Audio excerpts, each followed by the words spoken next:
ਵਾਹਿਗੁਰੂ ਜੀ ਕਾ ਖਾਲਸਾ ਵਾਹਿਗੁਰੂ ਜੀ ਕੀ ਫਤਿਹ। ਗੁਰੂ ਪਿਆਰੀ ਗੁਰੂ ਸਵਾਰੀ ਪਰਮ ਸਤਿਕਾਰਯੋਗ ਸਾਧ ਸੰਗਤ ਜੀਓ, ਅੱਜ ਦਾਸ ਸੰਤ ਮਹਾਂਪੁਰਖ ਬਾਬਾ ਮਹਾ ਹਰਨਾਮ ਸਿੰਘ ਜੀ ਦੀ ਚੱਲ ਰਹੀ ਲੜੀਵਾਰ ਪ੍ਰਸੰਗ ਕਥਾ ਦੇ ਤਹਿਤ ਉਹਨਾਂ ਦੇ ਅਗਲੇ ਜੀਵਨ ਦਰਸ਼ਨਾਂ ਦੀ ਜੋ ਕੜੀ ਆ, ਦਾਸ ਆਪ ਸਾਰੀਆਂ ਸੰਗਤਾਂ ਨਾਲ ਸਾਂਝਾ ਕਰਦਾ ਹੈਗਾ। ਇੱਕ ਹੈ ਨਾ ਸਰਦਾਰ ਜਿਉਣ ਸਿੰਘ ਹੋਏ ਆ। ਇਹ ਜਿਉਣ ਸਿੰਘ ਜੀ ਧੰਨ ਸਿੰਘ ਖਾਨੇਵਾਲੇ ਦੇ ਰਹਿਣ ਵਾਲੇ ਸੀਗੇ। ਇਹ ਕਿਤੇ ਕਿਤੇ ਮਹਾਂਪੁਰਖਾਂ ਦੇ ਦਰਸ਼ਨ ਕਰਨ ਆਉਂਦੇ ਸੀ ਉਹਨਾਂ ਟਾਈਮਾਂ ਦੇ ਵਿੱਚ। ਇੱਕ ਵਾਰ ਇਹਨਾਂ ਨੇ ਆ ਕੇ ਬੇਨਤੀ ਕੀਤੀ ਕਿ ਮਹਾਂਪੁਰਖੋ, ਮੇਰੀ ਇੱਕ ਭਾਣਜੀ ਆ, ਅਗਰ ਤੁਸੀਂ ਕਿਰਪਾ ਕਰੋ ਤਾਂ ਉਹਦਾ ਰਿਸ਼ਤਾ ਮਹਾਰਾਜੇ ਪਟਿਆਲੇ ਦੇ ਨਾਲ ਹੋ ਜਾਵੇ ਤੇ ਫਿਰ ਮੈਂ ਆਪਣੇ ਧੰਨ ਭਾਗ ਸਮਝੂੰਗਾ। ਜਦ ਇਹ ਗੱਲ ਹੋਈ ਤਾਂ ਫਿਰ ਮਹਾਂਪੁਰਖ ਬਾਬਾ ਮਹਾਰਨਾਮ ਸਿੰਘ ਕਹਿਣ ਲੱਗੇ, ਕਹਿੰਦੇ ਦੇਖ ਭਾਈ, ਰਾਜਿਆਂ ਦੇ ਨਾਲ ਜਿਹੜੀ ਰਿਸ਼ਤੇ ਦੀਆਂ ਗੱਲਾਂ ਹਨ ਇਹ ਕੋਈ ਬਹੁਤਾ ਮਾਇਨਾ ਨਹੀਂ ਰੱਖਦੀਆਂ, ਇਸ ਕਰਕੇ ਤੂੰ ਇਹਨਾਂ ਗੱਲਾਂ ਨੂੰ ਛੱਡ ਕੋਈ ਹੋਰ ਗੱਲ ਕਰ। ਜਦ ਇੰਨੀ ਗੱਲ ਹੋਈ ਤਾਂ ਉਹ ਖੇੜੇ ਹੀ ਪੈ ਗਿਆ ਮਹਾਂਪੁਰਖਾਂ ਦੇ। ਜਦ ਜਿਉਣ ਸਿੰਘ ਖਾੜੇ ਪੈ ਗਿਆ ਤਾਂ ਫਿਰ ਮਹਾਂਪੁਰਖ ਫਿਰ ਉਹਨੂੰ ਸਮਝਾਉਣ ਲੱਗੇ, ਕਹਿਣ ਲੱਗੇ, ਕਹਿੰਦੇ ਦੇਖ ਭਾਈ, ਰਾਜਿਆਂ ਦੇ ਨਾਲ ਰਿਸ਼ਤਾ ਪਾ ਕੇ ਨਾ ਕਦੀ ਵੀ ਕਿਸੇ ਨੇ ਕੋਈ ਸੁੱਖ ਨਹੀਂ ਦੇਖਿਆ ਹੈਗਾ। ਇਹ ਤੇਰਾ ਭਰਮ ਹੈਗਾ। ਹਰ ਚਮਕਦੀ ਚੀਜ਼ ਸੋਨਾ ਨਹੀਂ ਹੁੰਦੀ। ਜਦੋਂ ਬਾਬਾ ਜੀ ਨੇ ਦੁਬਾਰਾ ਫਿਰ ਇਹ ਗੱਲ ਕਹੀ ਪਰ ਉਹ ਸਮਝਿਆ ਨਹੀਂ ਅਤੇ ਮਹਾਂਪੁਰਖ ਕਹਿਣ ਲੱਗੇ, ਕਹਿੰਦੇ ਭਾਈ ਬਾਕੀ ਦੇਖ ਲੈ, ਤੇਰੀ ਮਰਜ਼ੀ ਆ। ਜਦੋਂ ਮਹਾਂਪੁਰਖ ਕਹਿ ਕੇ ਉਹਨੂੰ ਤੁਰ ਪਿਆ ਇੱਕ ਪਾਸੇ, ਉਹ ਫਿਰ ਜਿਉਣ ਸਿੰਘ ਵਾਪਸ ਜਿਹੜਾ ਸੀ ਆਪਣੇ ਪਿੰਡ ਆ ਗਿਆ। ਦੁਬਾਰਾ ਫਿਰ ਉਹ ਘਰਦਿਆਂ ਦੇ ਕਹੇ ਤੇ ਫਿਰ ਭੁੱਚੋ ਮਹਾਂਪੁਰਖਾਂ ਦੇ ਪਾਸ ਆਇਆ। ਜਦ ਬਾਬਾ ਜੀ ਪਾਸ ਆ ਫਿਰ ਉਹਨੇ ਉਹੀ ਬੇਨਤੀ ਕੀਤੀ। ਜਦ ਬੇਨਤੀ ਕੀਤੀ ਤਾਂ ਫਿਰ ਮਹਾਂਪੁਰਖ ਨੂੰ ਕਹਿਣ ਲੱਗੇ, ਕਹਿੰਦੇ ਦੇਖ ਲੈ ਭਾਈ, ਗੱਲ ਤਾਂ ਤੇਰੀ ਠੀਕ ਹੈਗੀ ਆ, ਪਰ ਗੱਲ ਇੱਕ ਹੈਗੀ ਆ ਕਿ ਇਹਨਾਂ ਰਿਸ਼ਤਿਆਂ ਦੇ ਵਿੱਚ ਨਿਯਮ ਬਹੁਤ ਪਾਲਣੇ ਪੈਂਦੇ ਆ, ਉਹ ਤੇਰੇ ਕੋਲ ਹੋਣੇ ਨਹੀਂ। ਜਦ ਇੰਨੀ ਗੱਲ ਹੋਈ ਤਾਂ ਉਹ ਕਹਿਣ ਲੱਗਾ, ਮਹਾਂਪੁਰਖੋ ਤੁਸੀਂ ਸਾਡਾ ਕਰੀ ਰਿਸ਼ਤਾ ਤਾਂ ਕਰ ਦਿਓ ਅਤੇ ਰਿਸ਼ਤਾ ਹੋ ਜਾਊਗਾ ਤਾਂ ਬਾਕੀ ਤਾਂ ਮੈਂ ਸਾਰਾ ਕੁਛ ਆਪੇ ਸਾਂਭ ਲਊਂਗਾ। ਜਦ ਇੰਨੀ ਗੱਲ ਹੋਈ ਤਾਂ ਫਿਰ ਮਹਾਂਪੁਰਖਾਂ ਨੇ ਉਹਦੇ ਨਾਲ ਇੱਕ ਗੁਪਤ ਕੋਈ ਵਿਚਾਰ ਕੀਤੀ। ਜਦ ਵਿਚਾਰ ਕੀਤੀ ਉਹ ਫਿਰ ਜਿਉਣ ਸਿੰਘ ਤਾਂ ਖੁਸ਼ ਹੋ ਗਿਆ ਅਤੇ ਪਰ ਉਹ ਪਹਿਲੀ ਗੱਲ ਜਿਹੜੀ ਮਹਾਂਪੁਰਖਾਂ ਦੀ ਸੀਗੀ ਕਿ ਰਾਜਿਆਂ ਨਾਲ ਰਿਸ਼ਤੇ ਪਾ ਕੇ ਕਿਸੇ ਨੇ ਸੁੱਖ ਨਹੀਂ ਦੇਖਿਆ, ਉਹਨੂੰ ਭੁੱਲ ਗਿਆ ਅਤੇ ਜਿਉਣ ਸਿੰਘ ਵਾਪਸ ਆਪਣੇ ਘਰ ਆ ਗਿਆ। ਜਦ ਘਰ ਆਇਆ, ਉਹਦਾ ਰਿਸ਼ਤਾ ਜਿਹੜਾ ਉਹਦੀ ਭਾਣਜੀ ਸੀ ਉਹਦਾ ਮਹਾਰਾਜ ਪਟਿਆਲੇ ਦੇ ਨਾਲ ਫਿਰ ਤੈਅ ਹੋ ਗਿਆ ਸੀਗਾ। ਉਹ ਫਿਰ ਮਹਾਰਾਜਾ ਪਟਿਆਲਾ ਰਿਸ਼ਤਾ ਲੈ ਕੇ ਹੈ ਨਾ ਉਹਦੀ ਭਾਣਜੀ ਦਾ ਆਪਣੇ ਜਿਹੜੇ ਸੀ ਉਹ ਮਹਿਲਾਂ 'ਚ ਚਲੇ ਗਿਆ ਸੀ। ਜਦ ਚਲੇ ਗਿਆ ਸੀ ਇੱਧਰ ਜਿਉਣ ਸਿੰਘ ਬੜਾ ਖੁਸ਼। ਪਰ ਕੁਝ ਸਮੇਂ ਬਾਅਦ ਮਹਾਂਪੁਰਖਾਂ ਨੇ ਆਪਣਾ ਇੱਕ ਸੇਵਕ ਭੇਜਿਆ ਜਿਉਣ ਸਿੰਘ ਪਾਸ ਅਤੇ ਉਹਨੂੰ ਇਹ ਕਿਹਾ ਬਈ ਤੂੰ ਜਾ ਕੇ ਹੈ ਨਾ ਜਿਉਣ ਸਿੰਘ ਨੂੰ ਇਹ ਕਹਿ ਦੇਂ ਕਿ ਤੈਨੂੰ ਭੁੱਚੋ ਵਾਲੇ ਸੰਤ ਯਾਦ ਕਰਦੇ ਆ।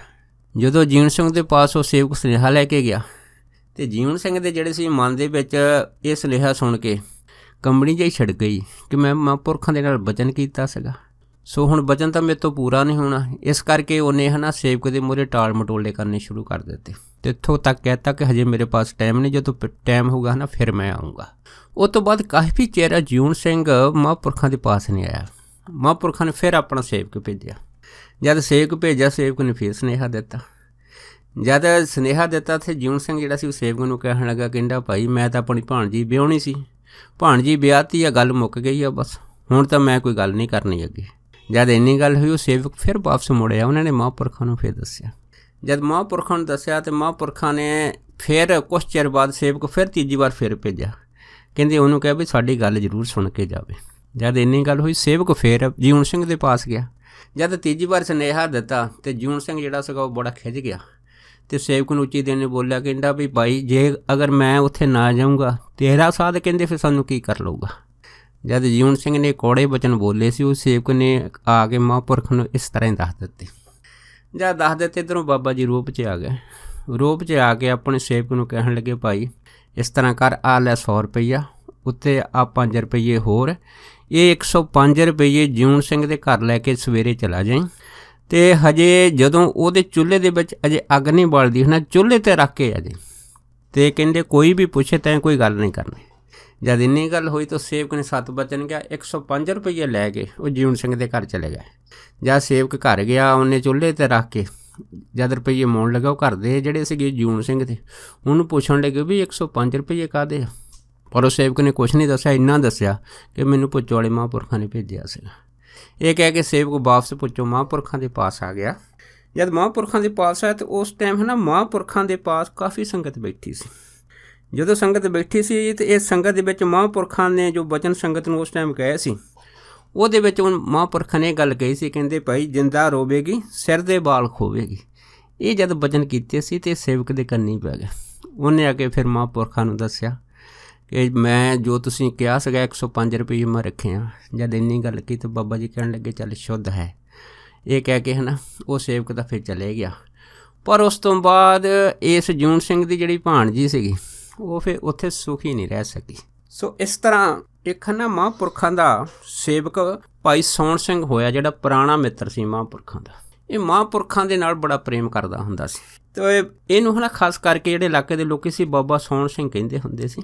ਇਹ ਗ੍ਰਸਤ ਪਰਿਵਾਰ ਦੇ ਵਿੱਚ ਸੀਗੇ ਅਤੇ ਇਹਨਾਂ ਨੇ ਆਪਣੇ ਖੇਤਾਂ ਦੇ ਵਿੱਚ ਇੱਕ ਬੇਰੀ ਸੀ, ਉਹਦੇ ਥੱਲੇ ਝੁੱਗੀ ਬਣਾਈ ਹੁੰਦੀ ਸੀ, ਉੱਥੇ ਰਹਿੰਦੇ ਹੁੰਦੇ ਸੀ। ਆਲੇ ਦੁਆਲੇ ਦੀ ਸੰਗਤ ਜਿੰਨੇ ਵੀ ਭੁੱਚੋ ਹੁੰਦੀ ਸੀ ਉਹਨਾਂ ਟਾਈਮਾਂ ਦੇ ਵਿੱਚ, ਅਤੇ ਬਾਬਾ ਸੋਹਣ ਸਿੰਘ ਉਹਨਾਂ ਨੂੰ ਪੁੱਛਦੀ ਹੁੰਦੀ ਸੀ ਕਿ ਅਸੀਂ ਬਾਬਾ ਮਹਾਨਾਮ ਸਿੰਘ ਬੇਨਤੀ ਕਰਨੀ ਹੈ ਅਤੇ ਤੁਸੀਂ ਸਾਨੂੰ ਦੱਸੋ ਵੀ ਅਸੀਂ ਕਰੀਏ ਜਾਂ ਨਾ ਕਰੀਏ। ਅਤੇ ਇਹ ਸਲਾਹ ਬਾਬਾ ਸੋਹਣ ਸਿੰਘ ਹੁਣੀ ਦਿੰਦੇ ਹੁੰਦੇ ਸੀ।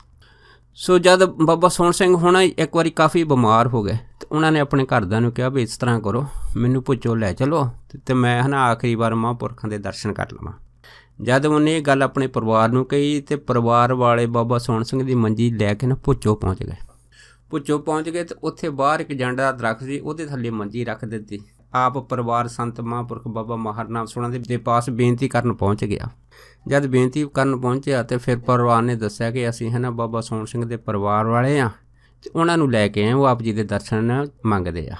ਜਦ ਇੰਨੀ ਗੱਲ ਹੋਈ ਤਾਂ ਮਹਾਂਪੁਰਖ ਕਹਿਣ ਲੱਗੇ ਅੱਛਾ, ਕਹਿੰਦੇ ਭਾਈ ਸੋਹਣ ਸਿੰਘ ਕਿੱਥੇ ਆ? ਉਹ ਕਹਿਣ ਲੱਗੇ ਜੀ ਹੁਣ ਤਾਂ ਮੰਜਾ ਬਾਹਰ ਜੰਡ ਦੇ ਥੱਲੇ ਰੱਖਿਆ ਹੈ। ਬਾਬਾ ਜੀ ਕਹਿਣ ਲੱਗੇ ਠੀਕ ਹੈ ਅਸੀਂ ਚੱਲਦੇ ਹਾਂ।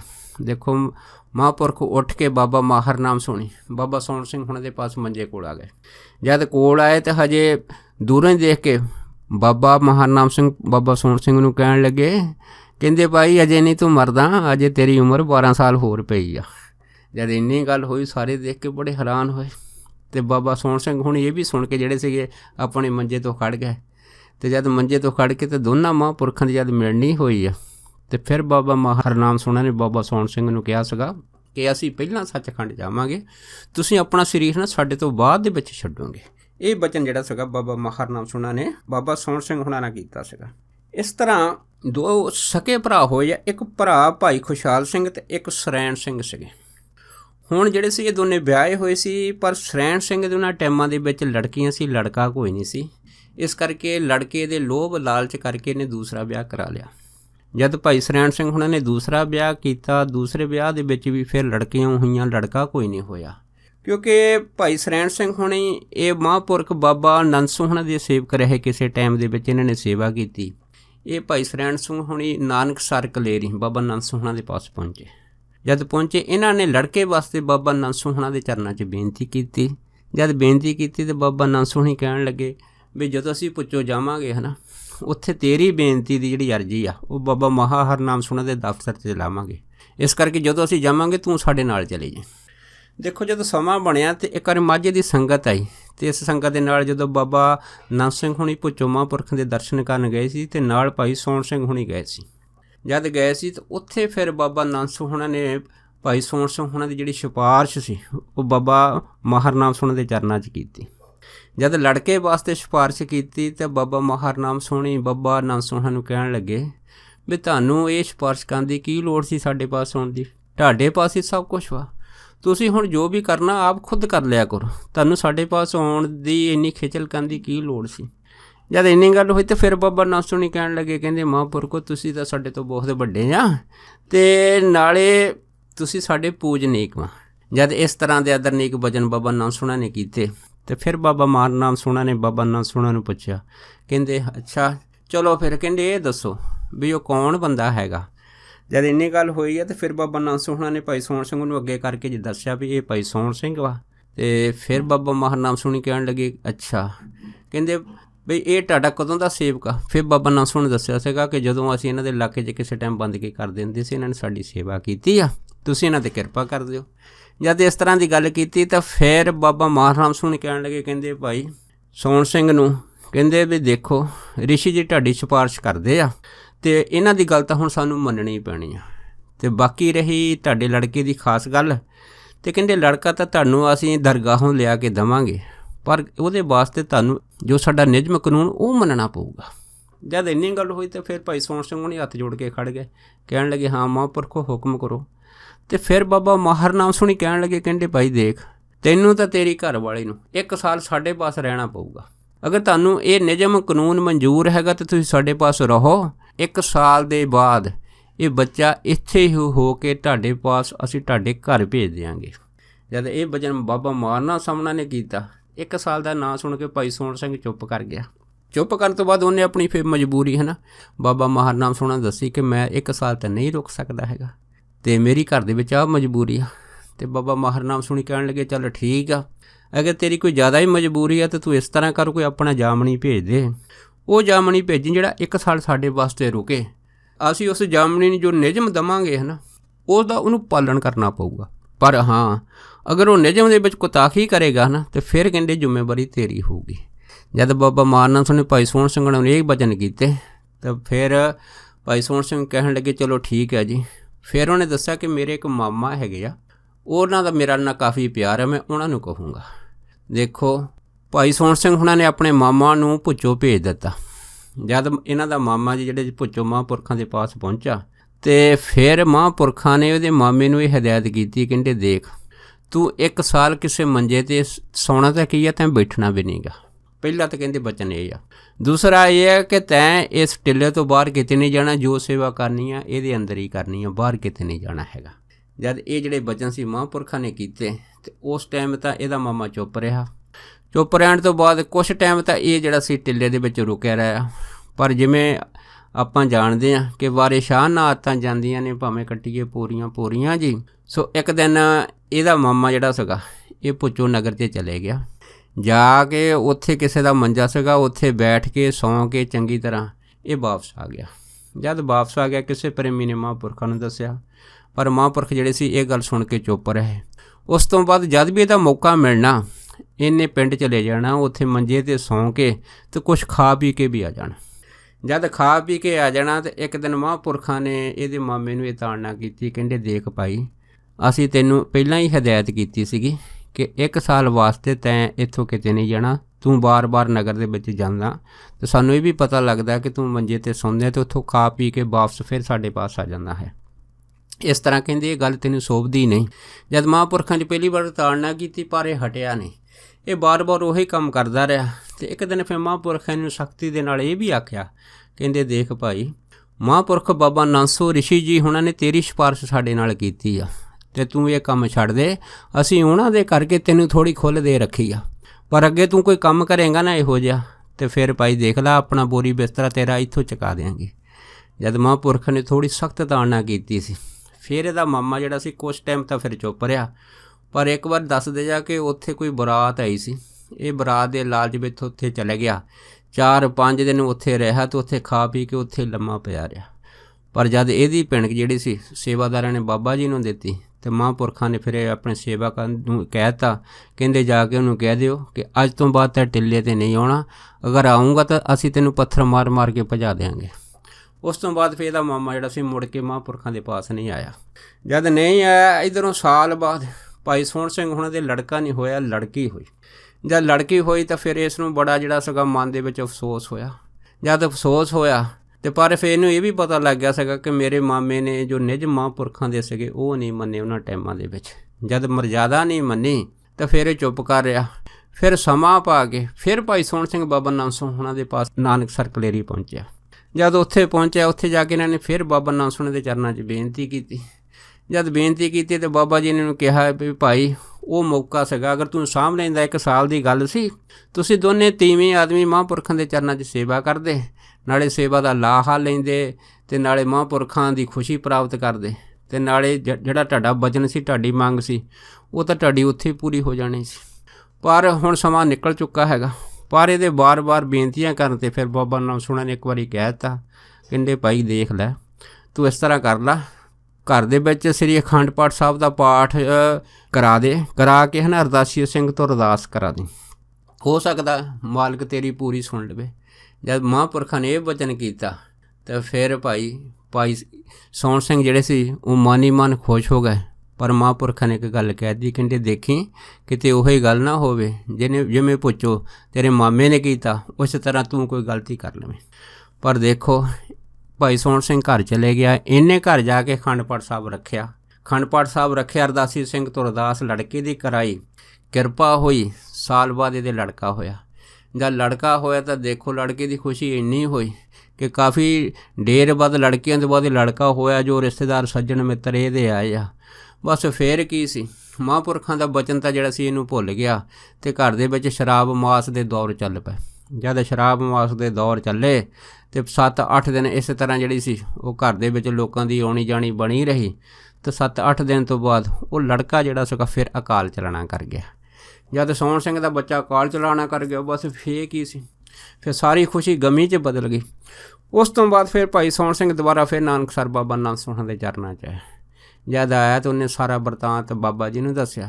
तो महापुरख कहण लगे असीं तैनूं पहिलां कहा सी कि तेरे मामे ने जो गलती पुच्छो कीती सी तो यह नहीं सी करनी। फिर बाबा नानक सोहण ने आख्या सी, कहंदे देख भाई असीं तां आप बेनती करके इस पंथ दे विचों एक सिंह दी जिहड़ी चंगी आत्मा सी तेरे घर दे विच भेजी सी, पर कहंदे तूं तां वो आत्मा जिहड़ी बहुत गुणी ज्ञानी सीगी, जिन्हें तेरा नाम संसार 'च रोशन करना सी, तैं उहदी परवाह नहीं कीती। तैं अपने रिश्तेदारां सज्जणां मित्रां दोस्त दे आखे लग के शराब मास के दौर चलाते आ। इस करके वो जिहड़ी रूह सी जित्थों आई उत्थे वापस चली गई आ। सो ये जिहड़ा सी महापुरखां ने बचन फिर इस नूं कीता सीगा। इस तरह ना एक माई खेम कौर होई आ। ये जिहड़ी माई खेम कौर सीगी ये जंडां वालिਆਂ ਤੋਂ ਸੀ। ਇਹਦੀ ਇੱਕ ਲੜਕੀ ਸ਼ਾਮ ਕੌਰ ਹੋਈ ਸੀ।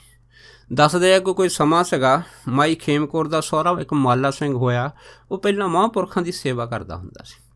ਜਦ ਬਾਬਾ ਜੀ ਦੀ ਸੇਵਾ ਕਰਦਾ ਹੁੰਦਾ ਸੀ, ਇੱਕ ਦਿਨ ਮਹਾਂਪੁਰਖਾਂ ਨੇ ਜਿਹੜੇ ਸੀ ਭਾਈ ਮਾਲਾ ਸਿੰਘ ਨੂੰ ਵਚਨ ਕੀਤਾ, ਕਹਿੰਦੇ ਭਾਈ ਸਮਾਂ ਆਊਗਾ ਜਦੋਂ ਤੇਰੀ ਨੂੰਹ ਤੇ ਤੇਰੀ ਜਿਹੜੀ ਪੋਤੀ ਆ ਸਾਡੀ ਸੇਵਾ ਕਰਨਗੀਆਂ। ਭਾਈ ਮਾਲਾ ਸਿੰਘ ਦੇ ਕਾਲ ਚਲਾਣੇ ਤੋਂ ਬਾਅਦ ਇਹਦੀ ਨੂੰਹ ਖੇਮ ਕੌਰ ਤੇ ਇਹਦੀ ਜਿਹੜੀ ਪੋਤੀ ਸ਼ਾਮ ਕੌਰ ਇਹ ਦੋਨੇ ਹੈ ਨਾ ਮਹਾਂਪੁਰਖਾਂ ਦੀ ਸੇਵਾ ਕਰਨ ਲੱਗ ਪਈਆਂ। ਤੇ ਇੱਕ ਦਿਨ ਫਿਰ ਮਹਾਂਪੁਰਖਾਂ ਨੇ ਇਹਦੀ ਪੋਤੀ ਸ਼ਾਮ ਕੌਰ ਵੱਲ ਦੇਖ ਕੇ ਬਾਬਾ ਜੀ ਨੇ ਇਹ ਆਖਿਆ, ਕਹਿੰਦੇ ਖੇਮ ਕੌਰੇ ਤੇਰੀ ਜਿਹੜੀ ਲੜਕੀ ਹੈ ਬੰਦਗੀ ਵਾਲੀ ਹੈ, ਸੇਵਾ ਵਾਲੀ ਹੈਗੀ ਆ, ਇਹਨੇ ਨਾਮ ਜਪਣਾ ਹੈਗਾ ਤੇ ਇਹਨੇ ਇਹੋ ਹੀ ਕੰਮ ਕਰਨੇ ਕਿਉਂਕਿ ਇਹ ਹੀ ਇਹਦਾ ਕਾਰਜ ਹੈਗਾ। ਜਦ ਮਾਈ ਖੇਮ ਕੌਰ ਨੇ ਮਹਾਂਪੁਰਖੋਂ ਦੇ ਇਹ ਬਚਨ ਸੁਣੇ ਤੇ ਫਿਰ ਮਾਈ ਖੇਮ ਕੌਰ ਸੋਚੀ ਪੈ ਗਈ, ਮਨ 'ਚ ਸੋਚਿਆ ਵੀ ਮੇਰੀ ਲੜਕੀ ਤਾਂ ਹੁਣ ਜਿਹੜੀ ਉਹ ਵਿਆਹਣ ਦੇ ਕਾਬਲ ਹੋਣ ਵਾਲੀ ਆ। ਮਹਾਂਪੁਰਖ ਕਹਿੰਦੇ ਆ ਵੀ ਇਹਨੇ ਨਾਮ ਜਪਣਾ, ਸੇਵਾ ਕਰਨੀ ਆ, ਇਹੀ ਇਹਦੇ ਮੁਕੱਦਰ 'ਚ ਲਿਖਿਆ ਹੈਗਾ। ਖੈਰ ਉਸਨੇ ਕੀ ਕੀਤਾ, ਮਹਾਂਪੁਰਖਾਂ ਦੇ ਨਾਲ ਕੋਈ ਵਿਚਾਰ ਨਹੀਂ ਕੀਤੀ। ਸਮਾਂ ਪਾ ਕੇ ਮਾਈ ਖੇਮ ਕੌਰ ਨੇ ਆਪਣੀ ਜਿਹੜੀ ਲੜਕੀ ਸ਼ਾਮ ਕੌਰ ਸੀ ਉਹਦਾ ਵਿਆਹ ਬਿਨਾਂ ਦੱਸੇ ਪੁੱਛੇ ਮਹਾਂਪੁਰਖਾਂ ਤੋਂ ਕਿਸੇ ਰਿਸ਼ਤੇਦਾਰ ਦੇ ਥਰੂ ਕਿਸੇ ਹੋਰ ਘਰਾਣੇ 'ਚ ਕਰ ਦਿੱਤਾ। ਜਦ ਘਰਾਣੇ ਦੇ ਵਿੱਚ ਕਰ ਦਿੱਤਾ ਤੇ ਜਦੋਂ ਇੱਧਰੋਂ ਮਹਾਂਪੁਰਖਾਂ ਨੂੰ ਇਸ ਗੱਲ ਦਾ ਪਤਾ ਲੱਗਾ ਤੇ ਫਿਰ ਬਾਬਾ ਮਹਾਨਾਮ ਸੋਹਣਾ ਨੇ ਜਿਹੜੀ ਸੀ ਸਧਾਰਨੀ ਇਹ ਗੱਲ ਆਖੀ, ਕਹਿਣ ਲੱਗੇ, ਕਹਿੰਦੇ ਭਾਈ ਸ਼ਾਮ ਕੌਰ ਦੇ ਕਹਿੰਦੇ ਗ੍ਰਸਤ ਦੇ ਵਿੱਚ ਜੋ ਗ੍ਰਸਤੀ ਜਾਲ ਆ ਹਨ ਇਹਦੇ ਵਿੱਚ ਫਸਣ ਦਾ ਇਹਦੇ ਮੁਕੱਦਰ ਦੇ ਵਿੱਚ ਕੋਈ ਚਿੰਨ ਚੱਕਰ ਨਹੀਂ ਆ। ਭਾਵ ਕੀ ਆ ਵੀ ਸ਼ਾਮ ਕੌਰ ਜਿਹੜੀ ਹੈ ਨਾ ਗ੍ਰਸਤ ਦੇ ਜਾਲ ਵਿੱਚ ਨਹੀਂ ਫਸੂਗੀ। ਜਦੋਂ ਮਹਾਂਪੁਰਖਾਂ ਨੇ ਇਸ ਤਰ੍ਹਾਂ ਦਾ ਜਿਹੜਾ ਸੀਗਾ ਉਹ ਪ੍ਰੇਮੀਆਂ ਨੂੰ ਦੱਸਿਆ ਤੇ ਜਿਹੜੇ ਸੇਵਕ ਸੀਗੇ ਸੁਣ ਕੇ ਚੁੱਪ ਕਰ ਗਏ। ਪਰ ਇਹ ਜਿਹੜੀ ਬੀਬੀ ਸ਼ਾਮ ਕੌਰ ਸੀ ਵਿਆਹੀ ਗਈ, ਕਾਫੀ ਸਮਾਂ ਜਿਹੜੇ ਸੀ ਇਹਦੀ ਔਲਾਦ ਨਹੀਂ ਹੋਈ। ਜਦ ਔਲਾਦ ਨਹੀਂ ਹੋਈ ਤਾਂ ਫਿਰ ਇਹਦਾ ਘਰ ਵਾਲਾ ਜਿਹੜਾ ਸੀਗਾ ਸ਼ਾਮ ਕੌਰ ਨੂੰ ਲੈ ਕੇ ਮਹਾਂਪੁਰਖਾਂ ਦੇ ਪਾਸ ਆਇਆ। ਜਦ ਔਲਾਦ ਲਈ ਬੇਨਤੀ ਕੀਤੀ ਤੇ ਬਾਬਾ ਜੀ ਨੇ ਆਖਿਆ, ਕਹਿੰਦੇ ਭਾਈ ਇਹਦੇ ਕਰਮਾਂ 'ਚ ਹੈ ਨਹੀਂ ਗੀ ਕਿਉਂਕਿ ਇਹਦੇ ਜੀਵਨ ਦੇ ਵਿੱਚ ਗ੍ਰਸਤ ਨਹੀਂ ਲਿਖਿਆ ਹੈਗਾ। ਜਦ ਇੰਨੀ ਗੱਲ ਹੋਈ ਤਾਂ ਇਹਦਾ ਜਿਹੜਾ ਪਤੀ ਸੀ ਇਹ ਨਾਰਾਜ਼ ਹੋ ਕੇ ਇਹਨੂੰ ਲੈ ਕੇ ਉੱਥੇ ਚਲੇ ਗਿਆ। ਜਦ ਚਲੇ ਗਿਆ ਤਾਂ ਇਹਨੇ ਹੋਰ ਜਿਹੜੇ ਸੀਗੇ ਪਾਸੇ ਜਾਣਾ ਸ਼ੁਰੂ ਕਰ ਦਿੱਤਾ। ਜਦ ਹੋਰ ਪਾਸੇ ਜਾਣਾ ਸ਼ੁਰੂ ਕੀਤਾ ਸਿਆਣੇ ਤੋਂ ਧਾਗੇ ਤਵੀਤ ਬਣਾਉਣ ਲੱਗ ਪਿਆ। ਜਦ ਇਹਨਾਂ ਚੱਕਰਾਂ 'ਚ ਪੈ ਗਿਆ ਤੇ ਇੱਕ ਵਾਰ ਇਹ ਬੀਬੀ ਸ਼ਾਮ ਕੌਰ ਮਹਾਂਪੁਰਖਾਂ ਦੇ ਪਾਸ ਆਈ। ਇਹਨੇ ਆ ਕੇ ਸਾਰੀ ਗੱਲ ਜਿਹੜੀ ਸੀ ਉਹ ਬਾਬਾ ਜੀ ਨੇ ਦੱਸੀ ਤੇ ਬਾਬਾ ਜੀ ਕਹਿਣ ਲੱਗੇ ਵੀ ਜੋ ਤੈਨੂੰ ਖਾਣ ਨੂੰ ਦਿੰਦਾ ਤੂੰ ਖਾ ਲਿਆ ਕਰ, ਪਰ ਕਿਸੇ ਧਾਗੇ ਤਵੀਤ ਦਾ ਤੇਰੇ 'ਤੇ ਕੋਈ ਅਸਰ ਨਹੀਂ ਹੋਣਾ ਹੈਗਾ। ਜਦ ਇਹ ਬਚਨ ਮਹਾਂਪੁਰਖ ਨੇ ਇੱਧਰੋਂ ਕੀਤੇ ਆ ਤੇ ਫਿਰ ਗੱਲ ਕੀ ਸੀ, ਕਾਫੀ ਚਿਰ ਔਲਾਦ ਨਾ ਹੋਣ ਦੇ ਵਿੱਚ ਦੋਨਾਂ ਮੀਆਂ ਬੀਬੀ ਝਗੜਾ ਹੋ ਗਿਆ। ਜਦ ਝਗੜਾ ਹੋਇਆ ਤੇ ਇਸ ਝਗੜੇ ਤੋਂ ਬਾਅਦ ਲੜਕੀ ਸ਼ਾਮ ਕੌਰ ਸੀਗੀ ਇਹ ਆਪਣੇ ਪੇਕੀ ਆ ਗਈ। ਜਦ ਮਹਾਂਪੁਰਖਾਂ ਦੇ ਪਾਸ ਪੇਕੀ ਆ ਗਈ ਤੇ ਫਿਰ ਮਾਈ ਜਿਹੜੀ ਖੇਮ ਕੌਰ ਸੀ ਇਹਨੇ ਬਾਬਾ ਜੀ ਦੇ ਪਾਸ ਆ ਕੇ ਬੇਨਤੀ ਕੀਤੀ, ਜਿਹੜੀ ਮੇਰੀ ਲੜਕੀ ਹੈਗੀ ਆ ਉਹ ਆਪਣੇ ਪਤੀ ਦੇ ਨਾਲ ਲੜ ਕੇ ਮੇਰੇ ਘਰ ਆ ਗਈ ਆ, ਵੀ ਦੱਸੋ ਹੁਣ ਕੀ ਕਰੀਏ। ਜਦ ਇੰਨੀ ਗੱਲ ਹੋਈ ਤਾਂ ਬਾਬਾ ਜੀ ਨੇ ਕਿਹਾ ਸੀ ਤਾਂ ਤੈਨੂੰ ਪਹਿਲਾਂ ਹੀ ਦੱਸਿਆ ਸੀਗਾ ਇਹਦੇ ਕਰਮਾਂ 'ਚ ਗ੍ਰਸਤ ਹੈ ਨਹੀਂ ਆ, ਪਰ ਤੁਸੀਂ ਆਪਣੀ ਮਰਜ਼ੀ ਕੀਤੀ ਆ। ਹੁਣ ਭਾਈ ਅਸੀਂ ਤਾਂ ਇਹਦੇ ਬਾਰੇ ਕੁਛ ਨਹੀਂ ਕਰ ਸਕਦੇ। ਹਾਂ ਇੰਨਾ ਕਹਿ ਸਕਦੇ ਕਿ ਇਹ ਸੇਵਾ ਕਰੇ, ਇਹਦੀ ਸੇਵਾ ਹੀ ਇਹਦੇ ਜਿਹੜੀ ਆ ਉਹ ਸਮਾਂ ਪਾ ਕੇ ਕੰਮ ਆਊਗੀ। ਦੇਖੋ ਕੁਛ ਚਿਰ ਇਹ ਜਿਹੜੇ ਸੀ ਇਹ ਮਾਵਾਂ ਧੀਆਂ ਮਹਾਂਪੁਰਖਾਂ ਦੇ ਸਥਾਨ 'ਤੇ ਸੇਵਾ ਕਰਦੀਆਂ ਰਹੀਆਂ। ਇੱਕ ਦਿਨ ਬੀਬੀ ਸ਼ਾਮ ਕੌਰ ਦੀਆਂ ਅੱਖਾਂ ਦੁਖੀਆਂ। ਜਦ ਅੱਖਾਂ ਦੁਖੀਆਂ ਇਹ ਮਹਾਂਪੁਰਖਾਂ ਦੇ ਪਾਸ ਆਏ। ਮਹਾਂਪੁਰਖਾਂ ਨੇ ਕਿਰਪਾ ਕੀਤੀ, ਕਿਰਪਾ ਕਰਕੇ ਕਹਿ ਦਿੱਤਾ ਵੀ ਦੋਨਾਂ ਅੱਖਾਂ ਦੇ ਵਿੱਚੋਂ ਇੱਕ ਅੱਖ ਤਾਂ ਤੇਰੀ ਪੂਰੀ ਤਰ੍ਹਾਂ ਠੀਕ ਹੋ ਜੂ, ਪਰ ਦੂਜੀ ਅੱਖ ਦੇ ਵਿੱਚ ਥੋੜ੍ਹੀ ਨਜ਼ਰ ਦੇ ਵਿੱਚ ਕਮਜ਼ੋਰੀ ਰਹੇਗੀ। ਜਦ ਇੰਨੀ ਗੱਲ ਹੋਈ ਆ ਤਾਂ ਬੀਬੀ ਖੇਮ ਕੌਰ ਕਹਿਣ ਲੱਗੀ ਮਹਾਂਪੁਰਖੋ ਜਿੱਥੇ ਇੱਕ ਤੇ ਤੁਸੀਂ ਕਿਰਪਾ ਕੀਤੀ ਦੂਜੀ ਵੀ ਕਰ ਦਿਓ। ਫਿਰ ਮਹਾਂਪੁਰਖਾਂ ਨੇ ਦੱਸਿਆ, ਕਹਿੰਦੇ ਭਾਈ ਇਹ ਸਾਰਾ ਖੇਡ ਇਹਦੇ ਪਿਛਲੇ ਜਨਮ ਦਾ ਹੈਗਾ। ਜਦ ਇੰਨੀ ਗੱਲ ਹੋਈ ਤਾਂ ਬੀਬੀ ਖੇਮ ਕੌਰ ਜਿਹੜੀ ਸੀ ਬੜੀ ਹੈਰਾਨ ਹੋਈ, ਮਹਾਂਪੁਰਖਾਂ ਨੂੰ ਪੁੱਛਣ ਲੱਗੀ ਵੀ ਉਹ ਕੀ ਚੱਕਰ ਪੈ ਗਿਆ। ਫਿਰ ਬਾਬਾ ਜੀ ਨੇ ਦੱਸਿਆ ਸੀ ਕਿ ਤੇਰੀ ਲੜਕੀ ਜਿਹੜੀ ਸ਼ਾਮ ਕੌਰ ਆ ਨਾ, ਇਹ ਪਿਛਲੇ ਜਨਮ ਦੇ ਵਿੱਚ ਜਦ ਉਹਨਾਂ ਟਾਈਮਾਂ ਦੇ ਵਿੱਚ ਦਾਣੇ ਭੁੰਨਦੀ ਹੁੰਦੀ ਸੀ, ਅਤੇ ਦਾਣੇ ਭੁੰਨਣ ਦੇ ਟਾਈਮ ਕਹਿੰਦੇ ਇਹਦਾ ਜਿਹੜਾ ਵਿਆਹ ਸੀਗਾ ਇੱਕ ਮਛੇਰੇ ਦੇ ਨਾਲ ਹੋਇਆ ਸੀ। ਜਦ ਮਛੇਰੇ ਨਾਲ ਹੋਇਆ ਸੀ, ਇੱਕ ਵਾਰ ਜਦੋਂ ਮੱਛੀਆਂ ਫੜਨ ਗਿਆ ਤਾਂ ਉਹ ਮੱਛੀਆਂ ਫੜ ਕੇ ਘਰ ਲੈ ਆ। ਇੱਕ ਮੱਛੀ ਤੜਫਦੀ ਸੀ ਅਤੇ ਤੇਰੀ ਲੜਕੀ ਨੇ ਉਸ ਜਿਹੜੀ ਤੜਫਦੀ ਮੱਛੀ ਸੀ ਉਹਦੀਆਂ ਅੱਖਾਂ ਜਿਹੜੀ ਸੀ ਇਸ ਤਰ੍ਹਾਂ ਕੱਢ ਦਿੱਤੀਆਂ, ਅਤੇ ਉਹਦਾ ਜਿਹੜਾ ਪਾਪ ਆ ਹੁਣ ਬਹੁਤ ਵੱਡਾ ਬਣ ਕੇ ਇਹਦੀਆਂ ਅੱਖਾਂ 'ਤੇ ਆ ਗਿਆ ਹੈ। ਪਰ ਤੁਸੀਂ ਮਾਵਾਂ ਧੀਆਂ ਨੇ ਸੇਵਾ ਕੀਤੀ ਆ, ਸੇਵਾ ਦਾ ਕਰਕੇ ਇੱਕ ਅੱਖ ਤਾਂ ਇਹਦੀ ਬਿਲਕੁਲ ਠੀਕ ਹੈ, ਦੂਜੀ ਦੀ ਜਿਹੜੀ ਨਜ਼ਰ ਹੈਗੀ ਆ ਉਹ ਕਾਫੀ ਕਮਜ਼ੋਰ ਰਹੂਗੀ, ਜਿਸ ਕਰਕੇ ਬੀਬੀ ਸ਼ਾਮ ਕੌਰ ਦੀ ਇੱਕ ਅੱਖ ਠੀਕ ਹੋਈ ਸੀ, ਫਿਰ ਦੂਸਰੀ ਜਿਹੜੀ ਅੱਖ ਸੀ ਉਹਦੇ ਵਿੱਚ ਥੋੜ੍ਹਾ ਨੁਕਸ ਰਹਿ ਗਿਆ ਸੀਗਾ। ਇਸੇ ਤਰ੍ਹਾਂ ਇਸੇ ਬੀਬੀ ਦਾ ਇੱਕ ਲੜਕਾ ਸੀਗਾ। ਇਹ ਜਿਹੜਾ ਲੜਕਾ ਸੀਗਾ ਇਹਦਾ ਨਾਂ ਸੀ ਕਾਲਾ ਸਿੰਘ। ਇਹ ਵੀ ਮਹਾਂਪੁਰਖਾਂ ਦਾ ਜਦ ਛੋਟਾ ਹੁੰਦਾ ਸੀ ਸੇਵਾ ਕਰਦਾ ਹੁੰਦਾ ਸੀ। ਇੱਕ ਦਿਨ ਬਾਬਾ ਜੀ ਨੇ ਇਸ ਨੂੰ ਕਹਿ ਦਿੱਤਾ, ਕਹਿੰਦੇ ਵੀ ਤੂੰ ਇਸ ਤਰ੍ਹਾਂ ਕਰ, ਤੂੰ ਹੈ ਰੂਮੀ ਜਿਹੜਾ ਛੱਪੜ ਹੈਗਾ ਉਹਦੇ ਵਿੱਚ ਫਲਾਨਾ ਕਿ ਜ਼ਿਮੀਂਦਾਰ ਉੱਥੇ ਪਾਣੀ ਲਾਉਂਦਾ, ਅਤੇ ਉਹ ਤੋਂ ਪਾਣੀ ਲੈ ਕੇ ਛੱਪੜ ਭਰਦੇ ਤਾਂ ਜੋ ਜਿਹੜਾ ਹੈ ਆਲੇ ਦੁਆਲੇ ਦੇ ਜਾਨਵਰ ਉਹ ਪਾਣੀ ਪੀ ਸਕਣ। ਜਦ ਇਹਦਾ ਲੜਕਾ ਕਾਲਾ ਸਿੰਘ ਰੂਮੀ ਗਿਆ, ਇਹਨੇ ਜਾ ਕੇ ਉਸ ਜ਼ਿਮੀਂਦਾਰ ਨੂੰ ਮਹਾਂਪੁਰਖਾਂ ਦਾ ਬਚਨ ਸੁਣਾਤਾ।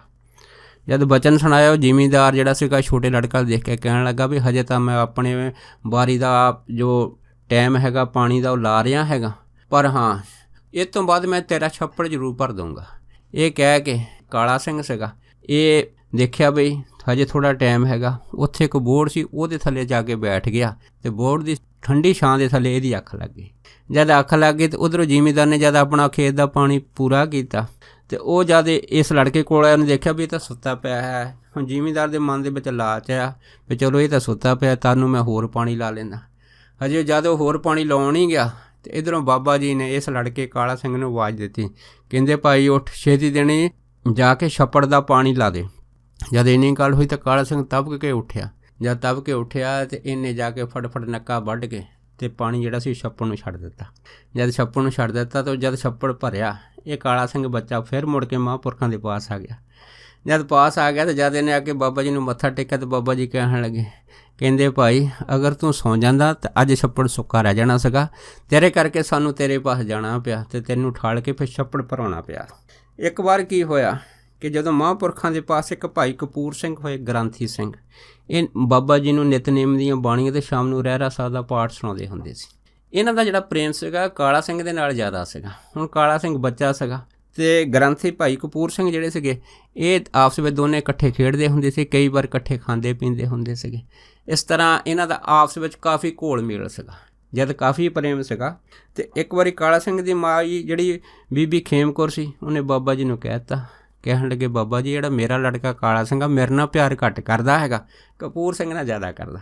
ਜਦ ਇੰਨੀ ਗੱਲ ਹੋਈ ਤਾਂ ਫਿਰ ਬਾਬਾ ਜੀ ਕਹਿਣ ਲੱਗੇ, ਕਹਿੰਦੇ ਭਾਈ ਕਰੇ ਵੀ ਕਿਉਂ ਨਾ, ਪਿਛਲੇ ਜਨਮ ਦੇ ਵਿੱਚ ਦੋਨੇ ਸਕੇ ਭਰਾ ਸੀਗੇ, ਸੋ ਇਹਨਾਂ ਦੋਨਾਂ ਨੇ ਤਪੱਸਿਆ ਕੀਤੀ ਸੀ, ਦੋਨੇ ਸਾਧ ਬਣੇ ਸੀ, ਦੋਨਾਂ ਨੇ ਧੂਣੀਆਂ ਤਾਈਆਂ ਸੀ ਉਹਨਾਂ ਟਾਈਮਾਂ ਦੇ ਵਿੱਚ।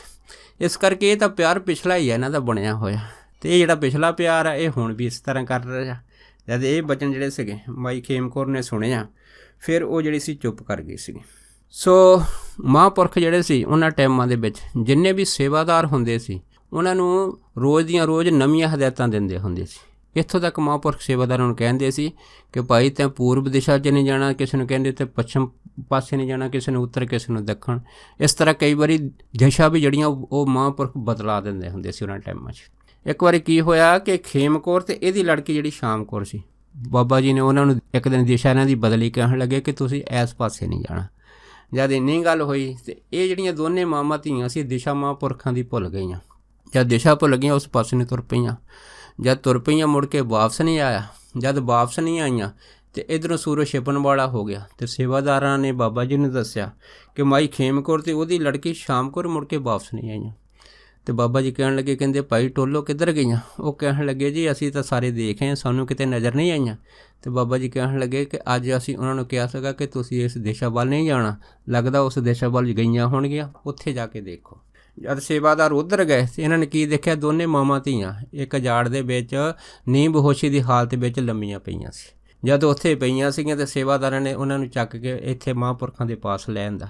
ਜਦ ਪਾਸ ਲਿਆਂਦਾ ਤੇ ਬਾਬਾ ਜੀ ਨੇ ਜਿਹੜਾ ਸੀਗਾ ਆਪਣੇ ਸੇਵਾਦਾਰਾਂ ਨੂੰ ਕਹਿ ਦਿੱਤਾ, ਕਹਿੰਦੇ ਭਾਈ ਇਸ ਤਰ੍ਹਾਂ ਕਰੋ, ਇਹਨਾਂ ਨੂੰ ਹੈ ਨਾ ਕੁਛ ਗੁਰਬਾਣੀ ਦਾ ਪਾਠ ਸੁਣਾਓ। ਜਦ ਸੇਵਾਦਾਰਾਂ ਨੇ ਇਹਨਾਂ ਨੂੰ ਬਾਣੀ ਦਾ ਪਾਠ ਸੁਣਾਇਆ, ਪਾਠ ਸੁਣਾਉਣ ਤੋਂ ਬਾਅਦ ਇਹ ਦੋਨੇ ਮਾਵਾਂ ਧੀਆਂ ਜਿਹੜੀਆਂ ਇਹ ਸੁਰਤ ਵਿੱਚ ਆ ਗਈਆਂ। ਜਦ ਸੁਰਤ 'ਚ ਆ ਗਈਆਂ ਤੇ ਫਿਰ ਸੇਵਾਦਾਰ ਮਹਾਂਪੁਰਖਾਂ ਨੂੰ ਕਹਿਣ ਲੱਗੇ ਵੀ ਮਹਾਂਪੁਰਖੋ ਇਹ ਕੀ ਕੌਤਕ ਹੋਇਆ?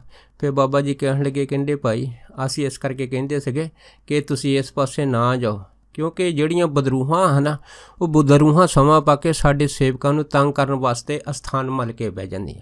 ਇਸ ਕਰਕੇ ਅਸੀਂ ਤੁਹਾਡੀ ਦਿਸ਼ਾ ਬਦਲਦੇ ਹਾਂ। ਪਰ ਅੱਜ ਇਹਨਾਂ ਨੇ ਜਿਹੜੀ ਸੀ ਜੋ ਦਿਸ਼ਾ ਇਹਨਾਂ ਨੂੰ ਦੱਸੀ ਸੀ ਉੱਧਰ ਚਲੀਆਂ ਗਈਆਂ। ਇਸ ਕਰਕੇ ਇਹ ਦੋਨੇ ਜਾਣੀਆਂ ਮਾਵਾਂ ਧੀਆਂ ਉਹਨਾਂ ਬਦਰੂਹਾਂ ਦੀ ਲਪੇਟ ਵਿੱਚ ਆ ਗਈਆਂ। ਇਸ ਕਰਕੇ ਅਸੀਂ ਆਪਣੇ ਸੇਵਕਾਂ ਨੂੰ ਸਾਵਧਾਨ ਕਰਦੇ ਹਾਂ ਕਿ ਭਾਈ ਉਹ ਹਰੇਕ ਜੋ ਵੀ ਅਸੀਂ ਬਚਨ ਕਰਦੇ ਹਾਂ ਉੱਤੇ ਪਹਿਰਾ ਦੇਣ ਤੇ ਪਹਿਰਾ ਦੇ ਕੇ ਹੀ ਆਪਣਾ ਜੀਵਨ ਸੁਖੀ ਬਣਾਉਣ। ਸੋ ਦਾਸ ਇੰਨੇ ਹੀ ਬਚਨ ਕਰਦਾ ਹੋਇਆ ਖਿਮਾ ਦਾ ਜਾਚਕ ਆ ਜੀ। ਹੋਈਆਂ ਬੇਅੰਤ ਭੁੱਲਾਂ ਚੁੱਕਾਂ ਦੀ ਖਿਮਾ ਬਖਸ਼ਣੀ। ਸੋ ਫਤਿਹ ਬੁਲਾਓ। ਵਾਹਿਗੁਰੂ ਜੀ ਕਾ ਖਾਲਸਾ, ਵਾਹਿਗੁਰੂ ਜੀ ਕੀ ਫਤਿਹ।